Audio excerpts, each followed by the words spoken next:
Hey guys, what's going on? Wanted to bring you guys a video on my Jeep's build and how much did it cost. Now, if you just saw the last video, you would have seen that we just got our Rubicon clone part 1 done with our Rubicon fender flares and our Rubicon rear bumper. But I kind of wanted to go over start to present. How much did my Jeep take to get to this point? So my Jeep, it's a 2023 Jeep JLU. It's a Sport S, Sarge Green automatic V6. It originally came with a soft top. It does have the remote start, cold weather group, floor mats, all that stuff. But, you know, what did it take to get it to this point? So I wound up going through pretty much everything. There were a couple things that I could not find, or one thing I couldn't find. And so right now,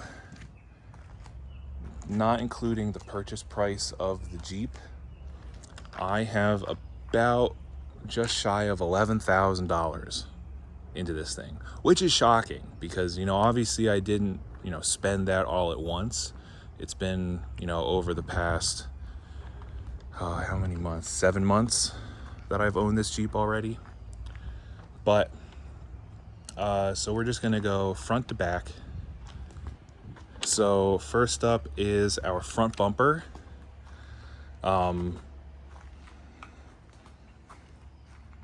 I'm not sure, I don't remember the name. It says, I think it's BA 4x4, but it came with the overrider bar and a skid plate. That was $684. The winch, which is a Badland $12,000 synthetic, $12,000 pound synthetic rope winch. That was $630. The light bar, I'm not sure. I couldn't actually find my purchase for the light bar to get the cost on that one. I would think it might be like 80, $100 probably. LED lights, which are the headlights and the fog lights. It was about 89, $90 for those. So the switch controller, which I'm not going to pop the hood, the box is under the hood, but it's a Rough Country ML 600, I think. There's all your switches for the lights. That was $200. The hardtop conversion kit, which comes with your new dual outlet washer pump, the wiring that you need to add in, and these turn signal and wiper controls to add in the controls for the rear wiper. That was $333, and I installed that myself. These are not including any labor costs because I did all the labor myself. The hardtop itself, which is a Mopar hardtop, that was $44.70, and that is including the shipping and everything. So big cost. So if your Jeep comes with a factory hardtop, you would be looking at closer to $7,000 and all the other stuff. But if you have a soft top JLU and you were looking to get a hard top, mine cost me $44.70 to get here. The pod lights that I have on the cowl, those were $155. They came with brackets that were supposed to go under the windshield, but I didn't want to put them on. So I got these pod light mounts, which have been perfect. Like, they don't show any wear on them or corrosion or anything, and they just go on your 2 existing cowl bolt holes. That was $46, and again, I'm super happy with them.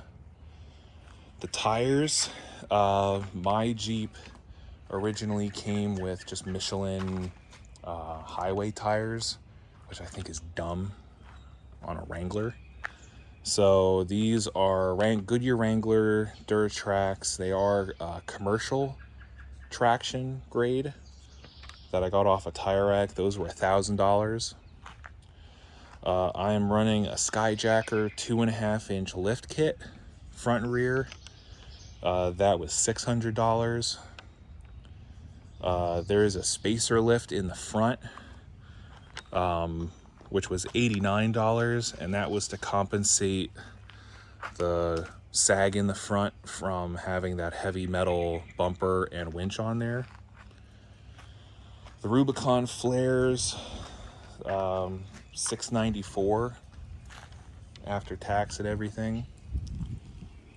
The rock slider steps were $416. I think I don't know if they're Rugged Ridge or not, but metal tubular rock slider steps. The rear bumper, I have $340 into that. It was $300 for the bumper. I think in the Rubicon part 1 video I said it was $200. It was $300, and then $40 in bumper dye paint off of Amazon.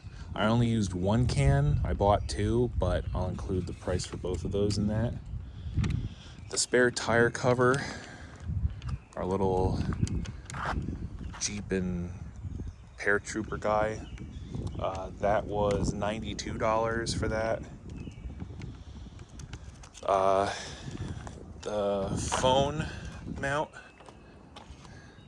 which is this guy in here, which I would absolutely recommend because it gives you a lot more tray space up there, and it mounts your phone in front of that vent instead of in front of your radio. That was $33. Grab handles, I got these guys. Right now I only have the back ones just because the front ones, they hang lower, and I couldn't have one on the driver's side because it obstructed my view, and then this side would hit the window when I was driving. So, but those grab handles were $70. The seat slammers, which I did a video on installing that in the front seat here, but the seat slammer was $257 just for the one seat. So a little pricey, but well worth it. Center console insert, which is in here.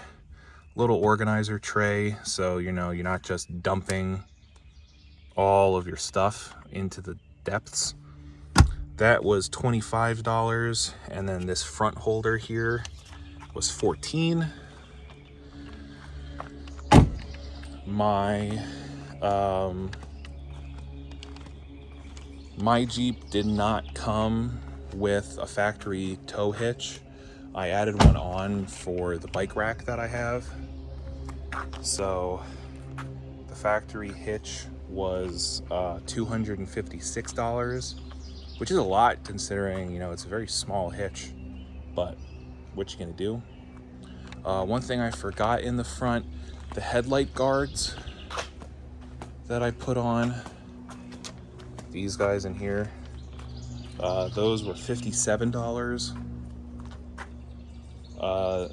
The front does have an adjustable track bar that I had to add, whether that was just from the lift or whether it was from the spacer lift that I added on top of that. I can't say for sure, but that track bar was needed. I was having some death wobble. but that was $303 to put on.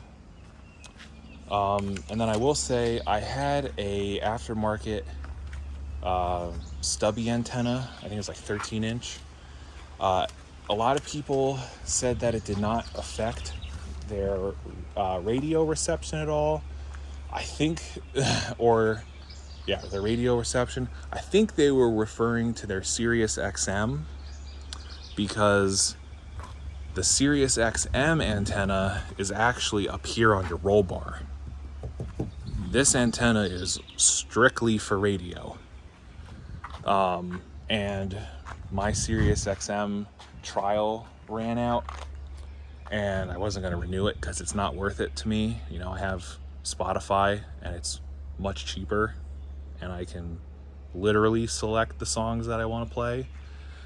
So, but I noticed that when I started listening to the stock radio while I was waiting for my phone to connect, that stubby antenna did limit my range for radio stations. So I did throw the stock antenna back on, and that solved all my issues. So yeah, there you go. That's pretty much everything that I've done so far.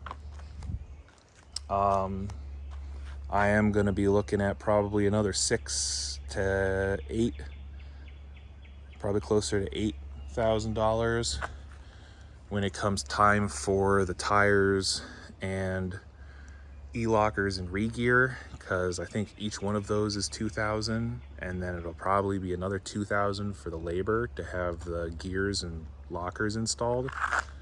$2,000 for the tires, $2,000 for the re-gear kit, and then $2,000 for both e-lockers. So, but yeah, so there's my little build breakdown.